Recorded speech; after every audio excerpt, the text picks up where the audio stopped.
Hey, it's Shayla from Making Lemonade from Lemons, and today I'm gonna make some white sandwich bread, and it's a classic sandwich loaf. So I'm not gonna do the pain de mie today. I'm not sure if that's how you say it. It's French, so I don't know. Anyways, I'm just gonna do the classic white sandwich loaf today. And so I just thought I'd bring, well, I'm probably going to make several different loaves, but that's the first one I'm making today. So I thought I'd bring you guys along with me while I do that, to show you how I make that bread. So I'm going to turn you around and I'm going to get started. Okay, so this classic white sandwich bread recipe is it's another of the King Arthur recipes, and so I will link that I'll link that in the description. Alright, so what you do, or what I do, is I've got a cup plus 2 tablespoons, because this actually holds a little bit more than a cup. So a cup plus 2 tablespoons of water, lukewarm water, and then it calls for 2 1/4 teaspoons of instant yeast. I always add more. That's me. I just always want to make sure that I have enough, so I end up using more than it calls for.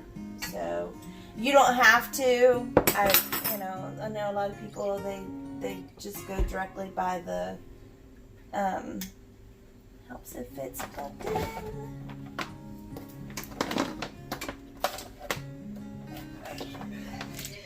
That is plugged in, okay. Alright, sorry about that.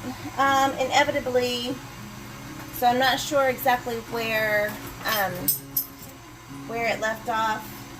Inevitably, whenever I'm trying to film something, I get a phone call, and since I'm using my cell phone to video things, then it interrupts it, and I never know exactly when it interrupts. Anyways, it calls for 1 heaping tablespoon of honey. This is honey from my dad's hives.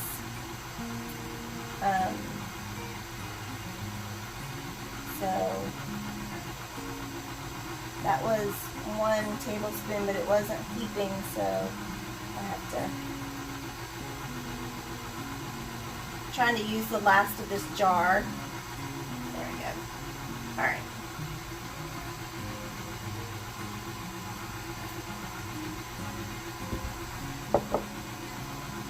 Alright.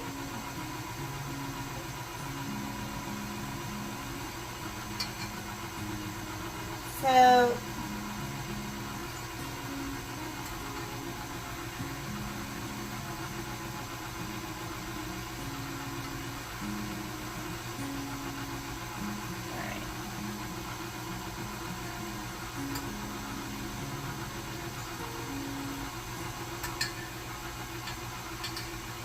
Alright. And I just let that mix, and while I'm letting that mix, I get together my butter, my salt, and my flour and dry milk. So I'm going to rinse my hands off real quick because I've got honey on them.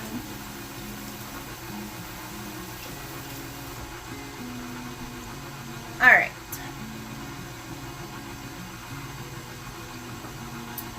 So for the dry milk, it calls for you can either get Baker's Special Dry Milk or you can get non-fat dry milk, either way. I just have the non-fat dry milk, and I keep it in a tin. It's not the tin it came in. And it calls for a 1/2 cup of the non-fat dried milk. So I add that in. And the butter.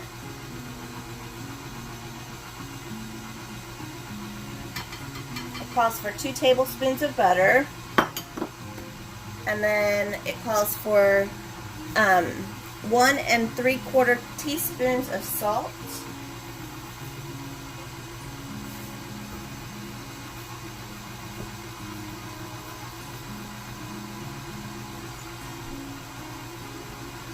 Alright. And I just let that mix in.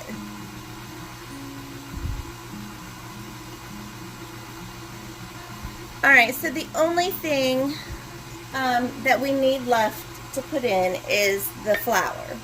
And if you guys have seen any of my other videos, one of the things that I do with mine is I generally go ahead and I add in, okay, so it, like for example, this one calls for 4 cups of flour.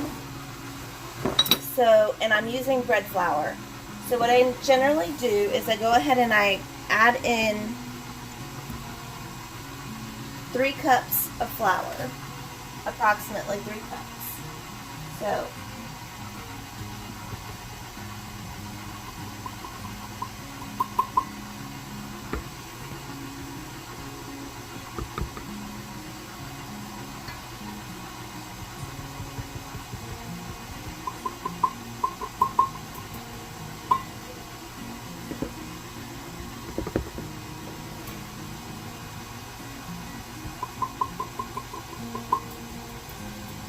okay, and so what I generally do is I will let that mix in, and that will tell me approximately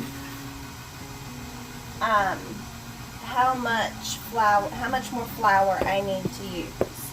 I'm going to go ahead and get the 4th cup, and the other cups that I used were a little bit less than 3 cups, so I may need to use that whole 4th cup, but I'm going to take you over here to the bowl so that you can kind of see what I'm doing.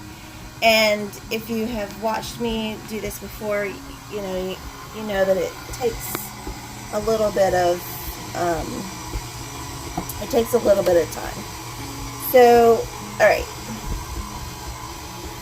right, so what I'm looking for is I'm looking for it to start incorporating into a ball, which is what it's starting to do. All right. And then I'm going to get the rest of that flour.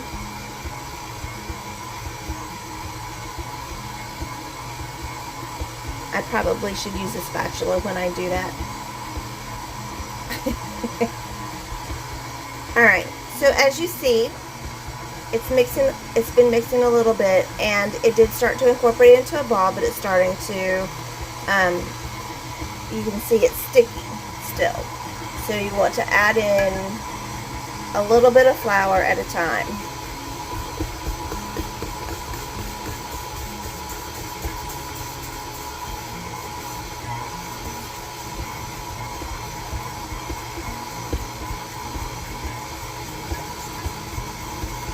And what you're waiting for is you're waiting for the dough to come away from the bowl, the mixing bowl. So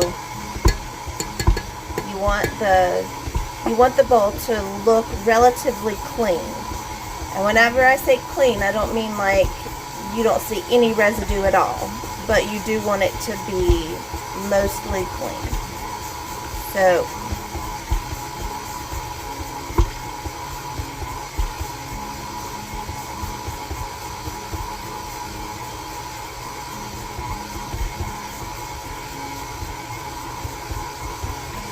sure. Yeah, it is only on 2.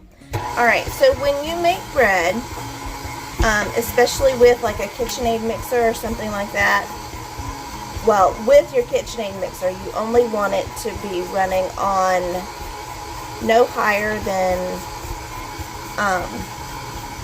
level 2. Okay, mine specifically goes up in two-speed increments. So it goes 2, 4, 0, 2, 4, 6, 8, up to 10. The reason that you don't want to go higher than 2, especially on the Artisan, because that's what mine is. Mine is an Artisan mixer. Is that you will burn out the motor if you do it higher than level 2 for kneading bread. And you also, it's one of the reasons that I would love to have a bigger mixer at some point, because I make a lot of bread, because I have a family. Those of you who watch my channel, you know that I have a family of 5. I have three boys and my husband, which my boys are 11, well, soon to be 11, 12, and almost 15. So they eat a lot of food, and they like to eat sandwiches, that kind of thing. So whenever I make bread, I do make a lot of bread. So I would love to have a bigger mixer, because with the Artisan, you really can't make any recipes that, like, I can't double a recipe. I have to make each recipe separate. So if I wanted to make 2 loaves of white bread, I would have to make each recipe separate.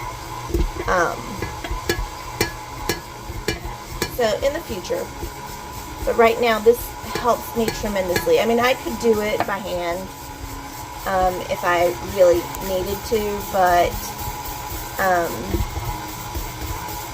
it's just easier for me to do it like this.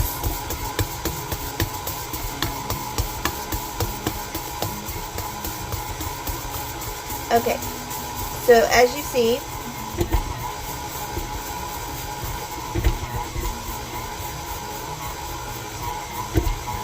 alright, and I need to knead this for 5 to 7 minutes.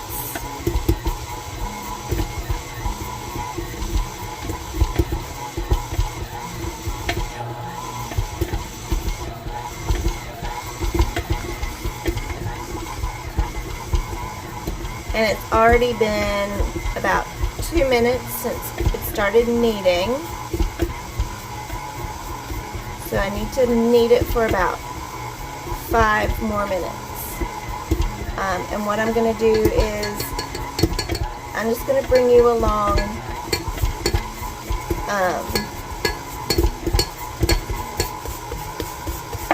until it actually comes together without sticking on the bottom. Because what this is doing is it's basically the dough hook. It just is like it's kneading it. It kind of, it's imitating.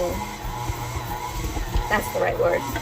It's imitating the motions that you would use in kneading your dough by hand. So, alright, so as you see, if you see in there, you can tell that it is away from the bottom. It's not sticking on the bottom anymore. So at this point, I'm not going to add any more flour. If I see that it starts to stick a little bit between now and the rest of the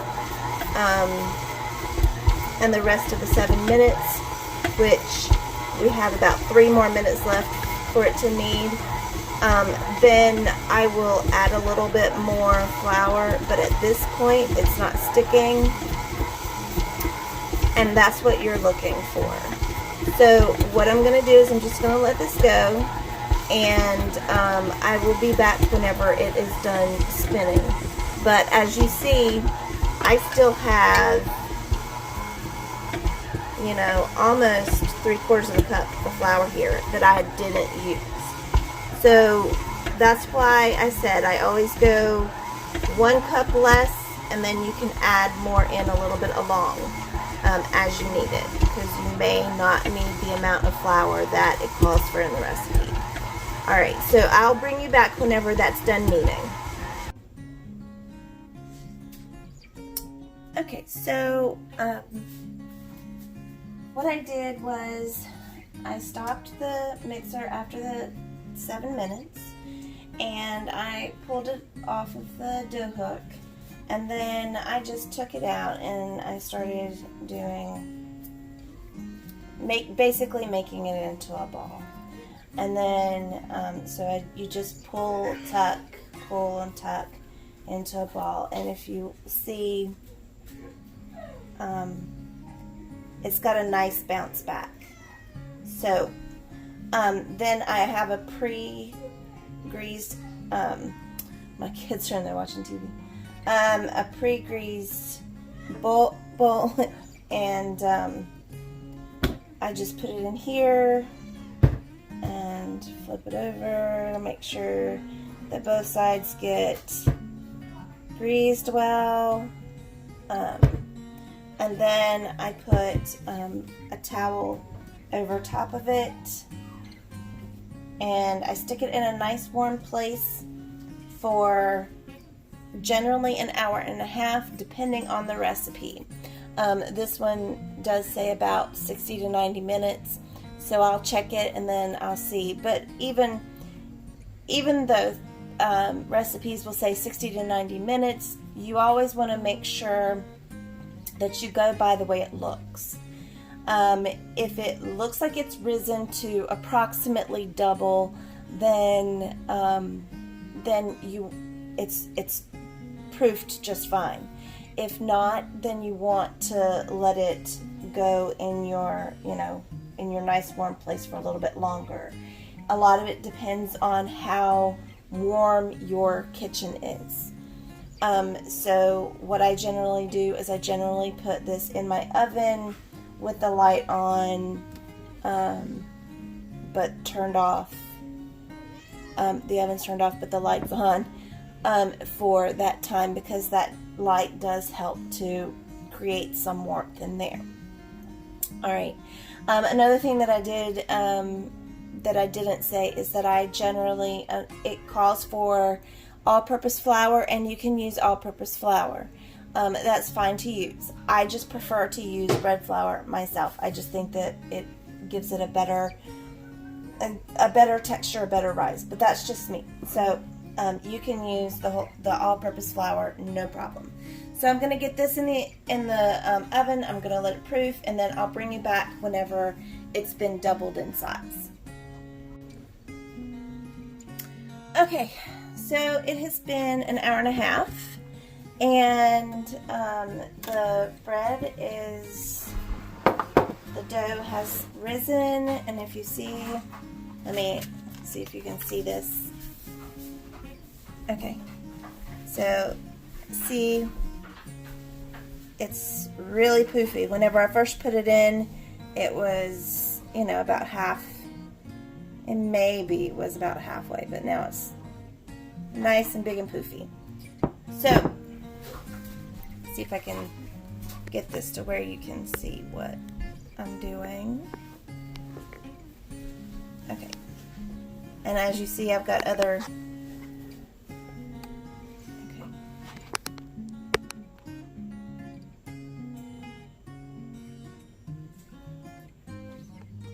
Let me move this out of the way. Yeah, there we go. See if I can get it to focus.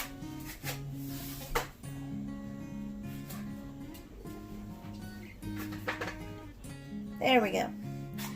Alright, so if you've seen me do bread before, you know that I spray my pan, even though this pan has like almost like a silicone type liner, I still spray it anyways. And then I just dump the bread out on the counter, and I work it out It's really nice. It's got a real good elasticity to it. The bread feels really good. Alright, so I just kind of square it up to the pan, and then I roll it up. And everybody kind of does this a little differently. They all, you know, you all have to find your best way of doing things when it comes to making bread and stuff. But this is just what I've found to work for me. And then I just pinch off the seam. And then after I pinch off the seam, I tuck and pinch the ends on both sides. Alright, Nick. Nick is playing with Bella. Sorry. Alright. And then just kind of roll it out.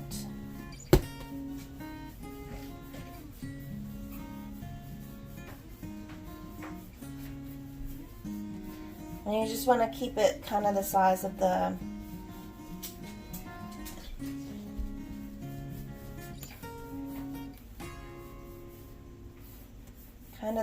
pan, because it's going to go into the pan. And then once you get it in the pan, I kind of flatten it to the size of the pan. Not really flattening, but pressing it in. That's really what you're doing. You're just pressing it in so that it kind of fills up the bottom of the pan. Now this is a wide pan, so the bread, after it rises, the bread will be wider than taller.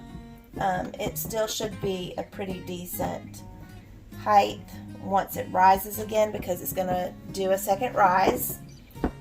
Most yeast breads, not all, but most yeast breads do 2 rises. They do 1 rise to proof, and then after it gets puffy, you roll it out, you put it in a pan, and then you rise it. You let it rise again, and then you bake it.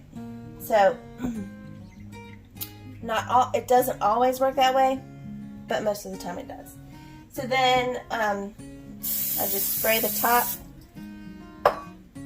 and then I cover it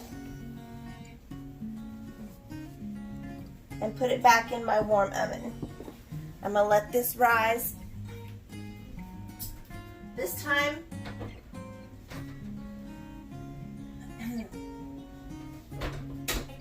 excuse me, sorry. This time whenever I let it rise, because I just put it in the oven. When I let it rise, I'm only going to let it rise for about 30 minutes. I'm going to check it and make sure that it is the height that it needs to be, and fill it out the pan like it needs to fill it out. And then I will, once I do that, I will take it, I'll go ahead and turn the oven on, and I will start the process.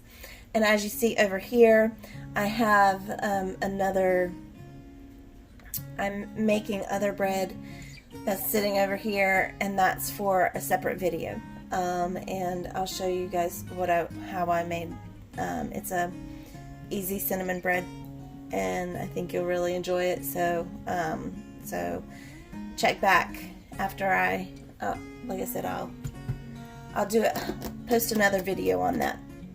Anyway, so I'll bring you back after the bread has risen in the oven and show you what it's supposed to look like after it's done the second rise. And then we'll get that baked and then show you guys the deliciousness.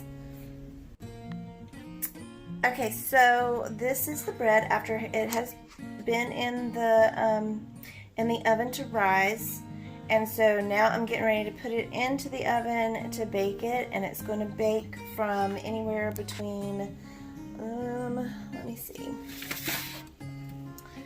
it says bake it for 20 minutes and then put aluminum foil on it and bake 15 to 20 minutes more.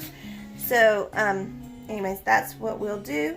And it looks like a big air bubble right there. So anyway, I will bring you back whenever the bread is done. Okay, so this is what it looks like for the white bread once it comes out of the oven. And I sliced, what I did was I buttered the top. That helps it to stay softer. It's a little crispy anyways. But then if you look on the inside, it's really pretty. Beautiful texture. Yeah, so that's what it's supposed to look like. Alright, so thanks guys for coming along with us today while we made some bread. And I hope you guys have a wonderful day. If you like the video, click like, subscribe. If you know somebody else who is interested in baking bread and would be interested in the video, share it with them. And we'll see you soon.